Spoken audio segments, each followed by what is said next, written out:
கதாநாயகன் சாப்பாட்டு ராமன் கதாபாத்திரம். மாதவன் 1940களில் தன்னுடைய சொந்த ஊரான வாலாஜாபேட்டையில் தெரிஞ்ச ஒருவரால் ஈர்க்கப்பட்டு இந்த கதாபாத்திரத்தை உருவாக்கினார்.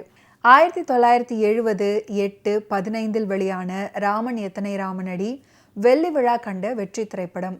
முதலில் இந்த படத்துக்கு இட்ட தலைப்பு சாப்பாட்டு ராமன். ராமன் எத்தனை ராமனடி படத்துல ஒரு காட்சியில மராட்டிய மன்னர் சிவாஜியாக அவர் நடிக்கத்தான் செய்தார். ஆனால் பாரத நாட்டின் பண்பாட்டையும் ஆன்மீக மரபுகளையும் காத்த சத்ரபதி சிவாஜியாக ஒரு முழு படத்துல சிவாஜி கணேசன் நடிக்கவே இல்லை. சின்ன வயதிலே பார்த்த கட்டபொம்மன் கூத்து அவர் மனதிலே பதிந்தது. கட்டபொம்மனை முதலில் நாடக மேடையிலும் பிறகு திரைப்படத்திலையும் அவர் சித்தரித்து காட்டி வெற்றியும் அடைஞ்சாரு. ஆனால் அவரை யாரும் கட்டபொம்மன் கணேசன் அப்படின்னு அழைக்கவே இல்லை. சிவாஜி கணேசன் அப்படின்னு தான் அழைத்தார்கள். ஆனால் அந்த சிவாஜியை மட்டும் சிவாஜி அவர்களின் தமிழ் திரைப்பட பட்டியலில் காண முடியாமல் போனது வருத்தம்தான். மராட்டிய வீரனின் முழு சரித்திரத்தை திருத்தமாக நடிக்கக்கூடிய ஒரு வாய்ப்பு சிவாஜி அவர்களுக்கு வராமல் இல்லை. அதை பற்றிய செய்தி 1955 முடிவில் ஒரு பத்திரிகையில் வந்துச்சு. வீர சிவாஜியின் விஜயம் என்று தலைப்பிடப்பட்ட அந்த செய்தி தந்த தகவல் இதுதான். சிவாஜி கணேசனுக்கு அடைமொழியாக இருக்கும் சிவாஜி வேடத்தில் அவரை கண்டுகளிக்க வேண்டும் என்ற ஆவல் ரசிகர்களுக்கு இருக்கு. அந்த ஆவல் வெகு விரைவிலேயே பூர்த்தியாக போகிறது. தெனாலிராமன் படத்தை தயாரித்து வரும் விக்ரம் புரொடக்ஷன்ஸ் நிறுவனம் அடுத்து சத்ரபதி சிவாஜியின் வாழ்க்கையை படமாக்க திட்டமிட்டு வராங்க. இதுல சத்ரபதியாக சிவாஜி அவர்கள் நடிக்க ஒப்பந்தமாகி இருக்காரு. தயாரிப்பாளரான PS ரங்கா இந்த படத்தை டைரக்ட் பண்ணுவாரு. இப்படி செய்தி வந்ததே தவிர சிவாஜி அவர்கள் நடித்த சிவாஜி படம் வெளிவரவே இல்லை. சிவாஜி அவர்களை வீர சிவாஜியாக காண வேண்டும் என்ற ரசிகர்களின் ஆவல் தீரவே இல்லை. சில ஆண்டுகளுக்கு அப்புறம் சிவாஜி அவர்களை தன்னுடைய நிச்சய தாம்பூலம் படத்தில் நடிக்க வைத்து இயக்குனாரு PS ரங்கா. வீர சிவாஜி பற்றிய பேச்சே இல்லை. மராட்டிய வீரர் சிவாஜி அவர்களின் வாழ்க்கை வரலாற்றை படமாக எடுக்க மராட்டிய திரைப்படத்துறையில் அருமையான முன்னுதாரணங்கள் இருந்தன. பாபு ராவ் பெயிண்டர் அப்படின்ற மேதை பண்பாட்டு சிறப்புடைய சில படங்களில் நடித்து மக்களுக்கு சேவை செய்யும் சிறந்த வாய்ப்பு சிவாஜி அவர்களுக்கு கிடைச்சாலும் சரித்திர சிவாஜியாக நடிக்கும் பேரு மட்டும் அவருக்கு கிட்டவே இல்லை. முதல்வராக அண்ணா இருந்து மறைந்த ஆண்டில் தயாரிப்பில் இருந்த ராமன் எத்தனை ராமனடி திரைப்படத்துல சிவாஜி கண்ட இந்து ராஜ்யம் நாடகத்திலிருந்து ஒரு காட்சியை நடித்து காட்டினார் சிவாஜி. ஜாதி என்கிற பரிமாணத்தை மீறி தெலுங்குல வந்த பக்த துக்காராம் திரைப்படத்துல வீர சிவாஜியாக வெளிப்பட்டாரு சிவாஜி அவர்கள். இந்த படத்துல நாகேஸ்வர ராவ் துக்காராமாக நடிச்சிருந்தாரு. கோவில்ல இருந்து பாண்டுரங்கன் விக்கிரகம் காணாமல் போகும்போது பழி துக்காராம் மீது விழும். தீர்ப்பு கூற சிவாஜி மகாராஜா நேர்ல வர்றாரு. துக்காராமின் பக்தி பாண்டுரங்கனை மீண்டும் சன்னதிக்கு வரவழைக்குது. எனக்கு நீங்கள் நிரபராதி என்று ஏற்கனவே தெரியும். ஆனால் உலகுக்கு உங்களுடைய மகத்துவம் தெரிய வேண்டும் என்றுதான் சற்று கடுமையாக இருந்தேன் அப்படின்னு சொல்றாரு சிவாஜி.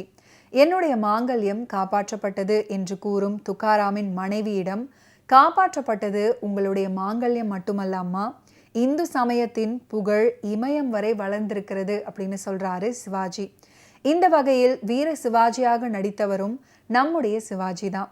என்ன கம்பீரம், எத்தனை மிடுக்கு, அபாரம், நல்ல நடிப்பு, மிளர்வதற்கு உயர்ந்த ஒரு சூழல் தேவைப்படுது. அது பக்த துக்காராம் படத்துல நல்ல முறையில் இருந்துச்சு. ராமன் எத்தனை ராமனடி படத்துல வரும் ஒரு நாடக காட்சியில மராட்டி மன்னர் சத்ரபதி சிவாஜியாக அவர் நடிச்சாரு. இது ஒரு ஓரங்க நாடகம். பல போர்கள்ல வென்று இந்து சாம்ராஜ்யத்தை உருவாக்கிய சிவாஜி அவர்களை அவர் தாழ்ந்த குலத்தவர் என்று கூறி அவர் மன்னராக முடிசூட்ட சிலர் எதிர்ப்பு தெரிவித்ததாக தளபதி ஒருவர் வந்து கூறுவாரு. அதற்கு சிவாஜி தன் சாதனைகளை சொல்வதாக இந்த காட்சி அமைஞ்சிருக்கும். சுமார் 5 நிமிடம் இடம்பெறும் இந்த காட்சியில சிவாஜி அவர்கள் தன்னுடைய வாழ்க்கை சரித்திரத்தை அடுக்குமொழி வசனத்துல கோபம் கொப்பளிக்க சொல்வாரு. நடிகர் கவுண்டமணி ராமன் எத்தனை ராமனடி திரைப்படத்துல அற்புதமாக நடிச்சிருப்பாரு. ஆரம்ப காலகட்டத்தில் அவர் நாடகங்களில் நடிச்சுட்டு வந்தார். அவர் நடித்த ஒரு நாடகத்தில் கவுண்டர் அப்படின்ற கதாபாத்திரத்தில் நடித்ததால கவுண்டமணி அப்படின்னு அழைக்கப்பட்டார். நாகேஷ் நடித்த சர்வ சுந்தரம் படம் மூலம் திரையுலகில் நுழைஞ்சாரு. அந்த படத்தில் அவருக்கு வசனம் கிடையாது. கூட்டத்தில் ஒருவராக வந்து போனாரு. அப்போது அவருக்கு 26 வயசு. நடிகர் திலகம் சிவாஜி கணேசன் நடித்த ராமன் எத்தனை ராமனடி படத்துல தான் முதலாக வசனம் பேசி நடிச்சாரு கவுண்டமணி. 2ஆம் பாதியில பணக்கார நடிகரின் அதிரடி ஆளுமை வெற்றி அடைந்ததுக்கு அப்புறம் பணக்கார நடிகராக மாறி நம்பியாரை சந்திக்கும் போது சிவாஜி அவர்களின் உடல் மொழி, குரல், பேச்சு பாணி எல்லாமே முற்றிலுமாக மாறியிருக்கும். இவர் தான் அல்லியூர் மல்லியப்பன். இவருக்கு பெரிய பால் பண்ணையே இருக்கு அப்படின்னு நம்பியார் சொல்லுவாரு. இந்த இடங்கள்ல வரும் சிவாஜி அவர்களின் ஏளன பார்வை, பழகிய ஒரு ஏழையை பணக்காரனாக பார்த்த வெறுப்பில் பேசும் நம்பியாரின் கர்வத்தை உடைத்து நொறுக்கும். இது நடிப்பு அல்ல, ஆளுமை தாண்டவம். நொறுங்கி போகும் காதல் மற்றும் உணர்வு சுழற்சி. கடைசியில தன்னால் அடித்து துரத்தப்பட்ட அதே சாப்பாட்டு ராமன் இப்போது கோடீஸ்வரனாக வந்திருக்கும் போது எங்க உன் தங்கச்சி அப்படின்னு சிவாஜி கேட்கும் அந்த கேள்வி ஆரம்ப வெகுளியின் நேர்மை. நம்பியாரின் அவளுக்கு கல்யாணமாகி புருஷன் வீட்டுக்கு போயிட்டா அப்படின்ற ஒற்றை பதில் சிவாஜி அவர்களை மொத்தமாக சரித்துவிடும். அந்த காட்சியில அவர் நொறுங்கி போகும் உணர்வுகள் பாத்திரத்தின் அனைத்து போராட்டங்களையும் பிரதிபலிக்கும். சேர சோழ பாண்டியர் அப்படின்னு தொடங்கக்கூடிய மற்றும் ஒரு பியூட்டிஃபுல்லான பாட்டு ராமன் எத்தனை ராமனடி திரைப்படத்துல இடம் பிடிச்சிருக்கும். இந்த பாடலை LR ஈஸ்வரி மற்றும் P மாதுரி இணைந்து ஃபென்டாஸ்டிக்கா பாடியிருப்பாங்க. பாடலுக்கு உண்டான வரிகளை கண்ணதாசன் எழுதியிருப்பாரு. ராமன் எத்தனை ராமனடி, ஒரு கிராமத்து அப்பாவி, ஒரு நேர்மையான காதலன், ஒரு பாதிக்கப்பட்ட இளைஞன், ஒரு வெற்றிகரமான கோடீஸ்வரன், ஒரு நொறுங்கிய காதலன் அப்படின்னு பல ராமனாக வந்து நடிப்புக்கே ஒரு இலக்கணம் வகுத்திருப்பாரு நடிகர் திலகம். இந்த படத்தின் வெற்றிக்கு அவருடைய அசாத்திய நடிப்பே முதுகெலும்பு.